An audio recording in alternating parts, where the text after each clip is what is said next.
Então, pessoal, voltando aí, né, para a nossa temática, o que a gente está estudando hoje, né? A gente está falando sobre igreja feudal, né? Igreja durante o período da Idade Média. E aí eu fiz toda essa questão do contexto, né, junto com vocês, de como é que está vivendo, de como é que surgiu essa Idade Média, como é que é o contexto da Idade Média, e aí dando indícios de como é que essa igreja vai se colocar durante esse período, que é o período da Idade Média, como é que essa igreja feudal vai mostrar todo o seu poder durante esse período, tá bom? E aí vimos, né, por fim, nós vimos dois reis, né, do iniciozinho lá da Idade Média, que é o rei Clovis e aí depois Carlos Magno, que vão ser dois reis importantes para essa formação, vamos dizer assim, né, para essa constituição do poder, né, que é o poder da igreja durante este período. E aí o nome desse tópico que a gente vai trabalhar agora, o nome dele é Fortalecimento do Cristianismo. E aí diz o seguinte, ó, a grande expansão do cristianismo durante o Império Romano resultou na sua transformação em religião oficial. Perceba, ó, todo aquele movimento que a gente viu, que nós discutimos na aula anterior, né? Não no vídeo, na aula anterior, sobre a expansão do cristianismo, né? Durante o Império Romano, toda aquela questão da não desistência, vamos dizer assim, destes primeiros cristãos, né, vai fazer com que essa igreja, com que essa doutrina religiosa, ela se torne a religião oficial. Então, ao mesmo tempo em que ocorria a organização da estrutura da Igreja Católica Apostólica Romana, o centro político romano estava em crise. Olha aí o pulo do gato. Diz o seguinte, ó, que ao mesmo tempo em que essa Igreja Católica ela está se estruturando em sua hierarquia, em seus pensamentos, né? O pensamento de Santo Agostinho, né? Lá no século IV, falando sobre a questão da constituição, dos sacramentos, dos dogmas da igreja, né? A teoria patrística que Santo Agostinho vai desenvolver, ao mesmo tempo que a gente está organizando essa igreja numa instituição, nesta instituição a qual nós conhecemos e permanecemos e estamos pertencentes, o centro político de Roma ele está em crise. Então, vai ser nesta grande instituição forte a qual as pessoas vão se agarrar, né? As pessoas aqui, elas precisavam de algo ou de alguém que pudesse dar a elas essa certeza, que pudesse dar a elas essa segurança, né? Essa segurança de viver, de ser protegido. E aí a Igreja Católica vai exercer essa função. Com a queda do poder central e imperial, a influência política e cultural da instituição religiosa foi mantida, transformando a Igreja em um dos poderes mais centralizados durante o feudalismo. Então, pessoal, feudalismo ele é essa forma de viver em sociedade inaugurada pela Idade Média, certo? Então, nós temos no feudalismo as pessoas vivendo no campo, como dissemos no vídeo anterior, vivendo no campo, a partir de uma agricultura de subsistência, então voltada para a sua própria necessidade. Nós temos também um poder descentralizado, né? O rei ele não faz mais, não exerce mais esse poder centralizador, desse rei que manda em tudo, né? Vai ser um rei mais na frente, isso aí. A gente vai discutir sobre isso, mas é um pouco mais à frente, né? Por enquanto, esse rei exerce muito mais uma função simbólica, né? Devido ao seu título, que é um título passado de pai para filho, então por isso que não se pode perder, né? Então ele exerce uma função muito mais simbólica do que uma função propriamente efetiva. E aí nós temos também, caracterizando esse período do feudalismo, uma forma de trabalho que nós chamamos de servidão. A servidão, ela é exercida por uma classe social específica na Idade Média, que é a classe social dos camponeses, né? Vão ser os servos. Esses servos vão estar vinculados à terra, né? E aí eles fazem existe, né, logicamente, uma jornada de trabalho bem exaustiva com relação a esses servos, ok? Mas, de maneira geral, o que nós temos é essa servidão, essa forma de trabalho, esse modo de viver, sendo essa grande característica do que nós chamamos de feudalismo. E aí, dentro dessas características que eu disse a vocês agora, nós podemos perceber que a grande característica cultural, que a grande característica religiosa é essa manutenção e esse fortalecimento do poder da igreja. A igreja, ela tem, nesse período, um período favorável, né? Logicamente que, assim, não é porque é favorável que não houve todo um trabalho, né, da igreja de evangelização, de manutenção dos seus pensamentos, né, de manutenção dos seus fiéis durante isso aí. É lógico que vai haver, né, vai haver todo um trabalho muito bem feito da Igreja Católica inclusive comandar, em ser essa grande instituição de acolhimento, né, de abraço, né, também de dominação, também de direcionamento, né, mas vai ser essa grande instituição. Né? Então, a gente percebe que dentro dessas características do que eu disse a vocês que é feudalismo, tudo naquele período estava quebrado, estava fragmentado, estava dividido. A única instituição que vai continuar unida vai ser a Igreja Católica. E aí vai ser, por conta disso, vai propiciar para que ela exerça uma função tão peculiar e tão assim direcionadora desse período.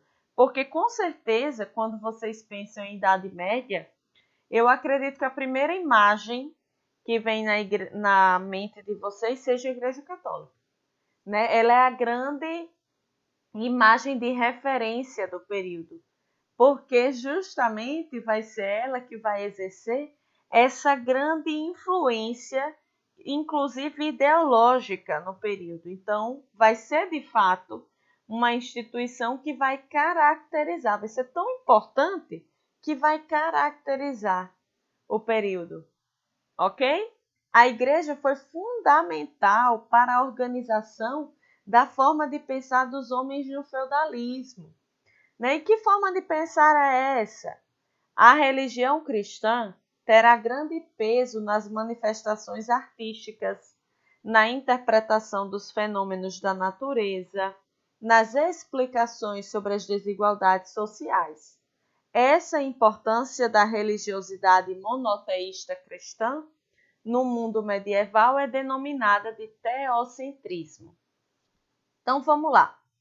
No tópico anterior diz, a igreja foi fundamental para a organização da forma de pensar dos homens no feudalismo. Beleza. forma de pensar dos homens no feudalismo, nós vamos atribuir a esta palavra que eu disse a vocês, que se chama teocentrismo.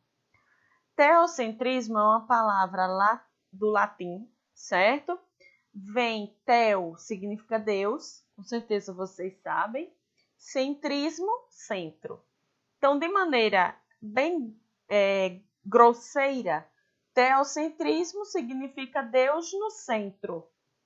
Então, é uma sociedade, meus amigos, aqui, que a relação que essa sociedade tem com a figura de Deus é uma relação que transpõe uma relação apenas religiosa. É uma relação que está intrínseca na identidade da pessoa no feudalismo. É uma relação em que as pessoas se preocupam em tudo com o divino, com Deus, com o que a igreja prega, com o que a igreja julga, em tudo. E aí em tudo mesmo. Nas relações sociais, no mundo do trabalho, nas roupas, nas vestimentas, com relação à alimentação, né? Então, tudo isso estaria relacionado a essa ideia de teocentrismo. Então, para a sociedade feudal, Deus é o centro, Deus é o mais importante. Os seres humanos vão ficar um pouquinho de lado.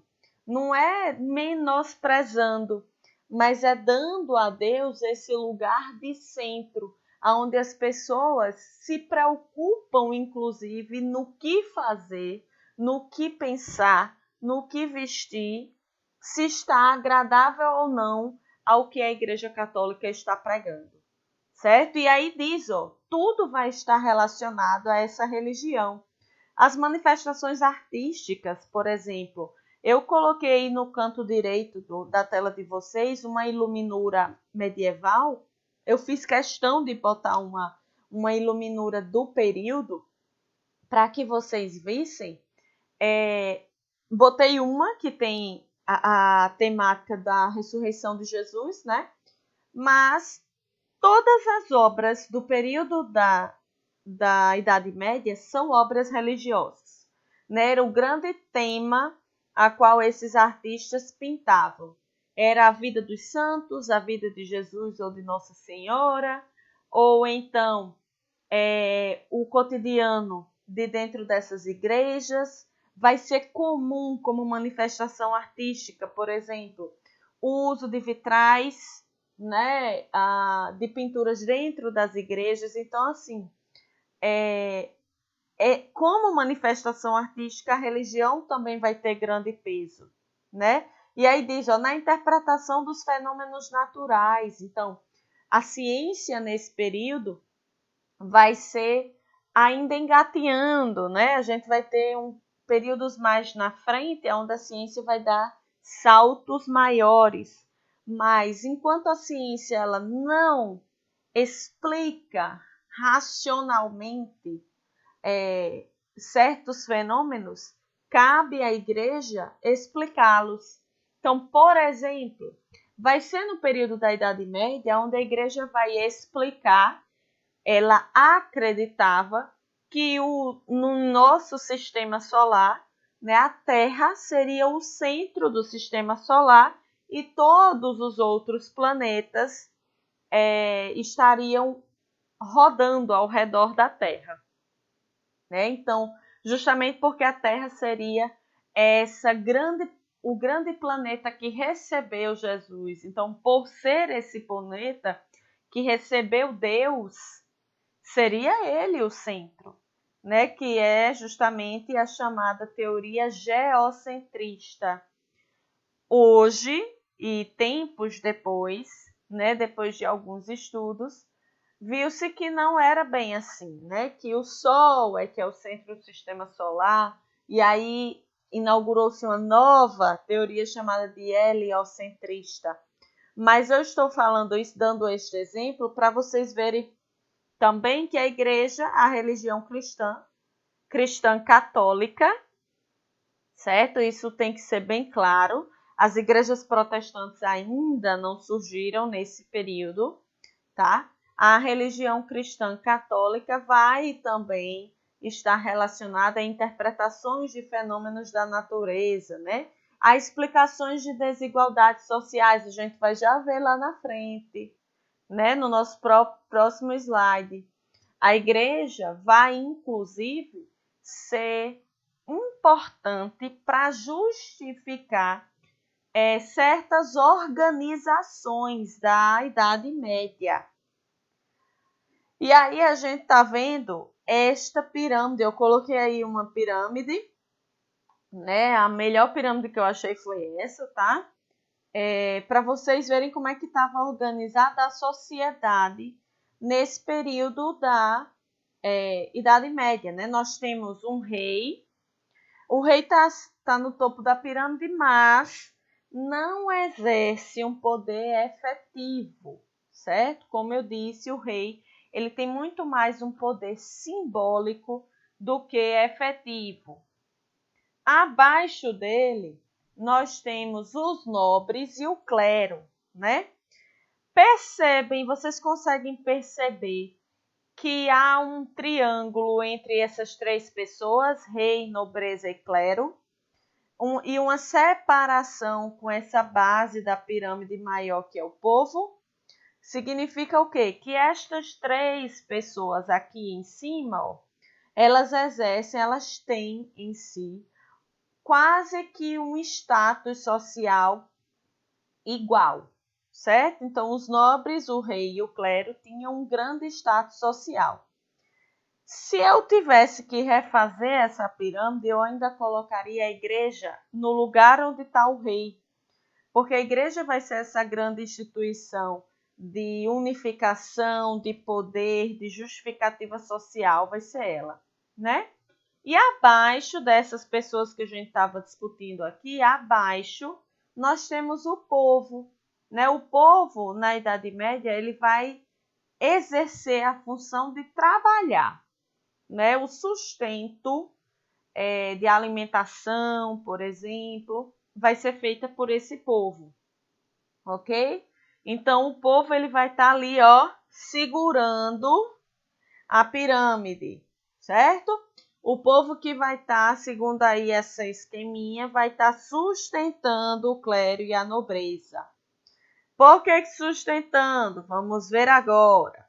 Diz o seguinte: a Igreja Católica também assumiu um importante espaço político na estrutura feudal, uma vez que, diante do enfraquecimento do poder dos reis e a grande influência da religião nesse período, que é o teocentrismo, o Papa se tornou o símbolo da centralização na Europa Ocidental. Então, é aquilo que eu estava dizendo a vocês. Existe uma estrutura social, política e tudo mais, mas é uma estrutura fragmentada. E aí, devido à igreja ser esta grande instituição de centralização, esse símbolo de centralização, o Papa se tornou essa pessoa importante, né, nesse âmbito todo. O Papa vai ser alguém que as pessoas vão olhar e vão sentir firmeza, vão sentir-se seguras, principalmente. E aí, a partir disso, e a partir dessa ideia que eu estava explicando a vocês de teocentrismo, a igreja começa a exercer uma grande influência, que é inclusive uma influência ideológica. Inclusive não, principalmente. É uma influência ideológica que vai estar justificando a manutenção dessa ordem aqui que vocês estão vendo no canto aí direito da tela de vocês. Né? A igreja vai ser responsável, inclusive, por justificar ao nobre quem é o nobre, o que é que ele faz, o povo, nasceu povo, né? Nasce servo. vou morrer servo. Não, meu filho, vai dar certo. Você nasceu assim justamente porque Deus escolheu para que, com o fruto do seu trabalho, você possa sustentar o clero, a nobreza e o rei. Né? Então, a igreja ela vai ter um poder, inclusive ideológico, de manutenção dessa ordem social. E aí diz, ó, a hegemonia do pensamento da igreja foi fundamental para manter a ordem social, ao defender a ideia de que uns nasceram para rezar, que aí vem a função do clero, outros nasceram para guerrear, seria a função dos nobres, e por fim, outros nasceram para trabalhar, que seria a função desse povo, que são chamados dos servos. Ok? Mas aí a gente também não pode achar que a igreja estava apenas também ligada nesse âmbito, que é o âmbito religioso, né? Logicamente, estou explicando a vocês que perpassa uma ideia que também cultural, né? Ideológica, cultural, enfim. Uma ideia que vai ser até símbolo, né? Desse período. Mas a gente tem, por exemplo, a criação das universidades nesse período, né? No período da Idade Média. E sendo possíveis a partir da instituição que é a Igreja Católica. Tinha que ser a partir dela, né? Vai ser dentro das igrejas, por exemplo, que a gente vai ter a continuação dessa importância de se saber ler e escrever, né? A igreja vai entender desde muito cedo a questão de que ler e escrever é um poder, né? Um status. A pessoa que sabe ler e escrever, ela consegue não ser manobrada facilmente, né? E a igreja vai perceber isso. E aí diz, ó, a produção intelectual inicialmente era concentrada nos mosteiros, onde os monges mantinham e traduziam e copiavam documentos, que eram chamados os monges copistas, tá? Daí resultou a recuperação da herança cultural da Antiguidade Clássica. Antiguidade Clássica, gente, é a herança cultural da Grécia e de Roma, tá? E apenas por volta do século XII, a produção cultural passou a ser reduzida em outra instituição, que é reproduzida em outra instituição, que são as universidades. Então, ó, pausa, vamos reler. Diz o seguinte, que no início a Igreja Católica detinha essa produção intelectual dentro dos mosteiros, dentro do que nós chamamos de clero secular, certo? Dentro desse período da Idade Média, é importante a gente destacar que havia uma separação, certo? O clero regular, que seria esse clero dos bispos, os padres, né, os diáconos, e o clero secular, que estaria ligado aos religiosos, né, mosteiros, às ordens religiosas, ok? Então, esses monges, certo? Eles seriam essa grande produção intelectual do início da Idade Média, ok? E aí vão ser importantes devido, né, à sua continuação, ela vai continuar, vai registrar fatos da antiguidade, né, vai conservar documentos da antiguidade, isso aí é muito importante, isso é bem legal. E aí, por volta do século XII, vai haver uma outra instituição, certo? Que também vai passar a reproduzir essa produção intelectual, que são as universidades. Mas essas universidades medievais, elas surgiram ainda ligadas à igreja, certo? Sua existência já marcava o aparecimento de um grupo intelectual, mesmo que de origem religiosa. Este se dedicava a pensar e explicar o mundo utilizando simultaneamente argumentos religiosos e racionais, certo? Então, assim, a igreja, inclusive, vai ser importante justamente porque vai incentivar essa produção intelectual também, né? E aí eu queria só dar um pouquinho. Eu não vou falar muito sobre cruzadas, porque a gente tem um grupo que vai tratar sobre esse assunto, mas que vai ser um evento importante dentro também das discussões sobre Igreja Católica no período da Idade Média, vai ser esse movimento aí, já num período que nós chamamos de Baixa Idade Média, quer dizer, já ali entre o século X e século XV, certo? A Idade Média ela é um período que vai do século V ao século XV, né? Então, dura aí 1000 anos, em torno de 1000 anos, certo? E aí, já no período da Baixa Idade Média, nós temos as cruzadas, né? As cruzadas vão ser organizadas no ano de 1092, se eu não me engano, mas vou conferir, certo? Então, as cruzadas vai acontecer, vai ser um momento da Igreja Católica, onde ela vai convocar as pessoas para uma guerra santa, né? Um combate santo.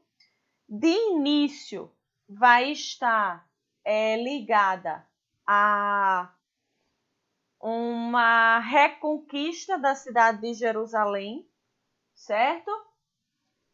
Deixa eu ver aqui.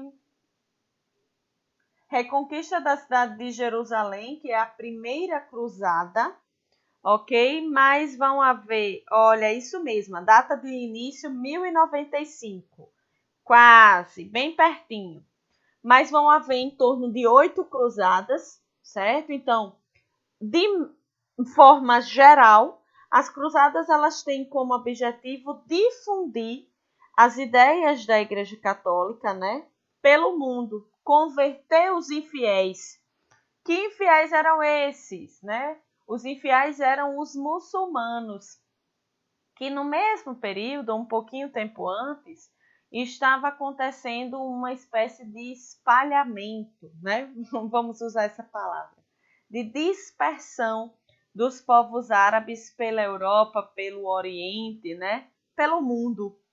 E aí a igreja vai, através desse movimento, durante a Idade Média, organizado pela Igreja Católica, convocado pelo Papa Urbano II, certo? Vai em busca da conversão desses infiéis, né, chamados de infiéis, e a reconquista dos lugares santos, que seria Jerusalém, ok? Mas tenho certeza que o grupo que vai falar sobre cruzadas vai falar bem direitinho, vai ser maravilhoso a discussão sobre essa temática.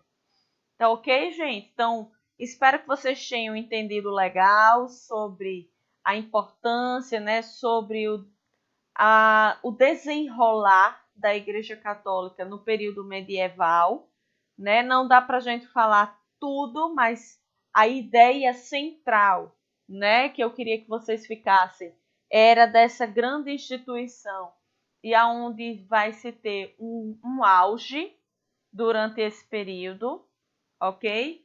Porque a gente precisa entender isso para entender cenas dos nossos próximos capítulos, né? Cenas que a gente vai ver em aulas mais na frente. Então, Deus abençoe vocês, fiquem com Ele, curtam esse sábado que não tem aula presencial, certo? Estou deixando uma atividade sobre essa discussão que nós estamos fazendo, mas é uma atividade simples, ok? Mas para eu ver como é que vocês entenderam essas discussões. tá bom? Um grande abraço e até sábado, dia 19.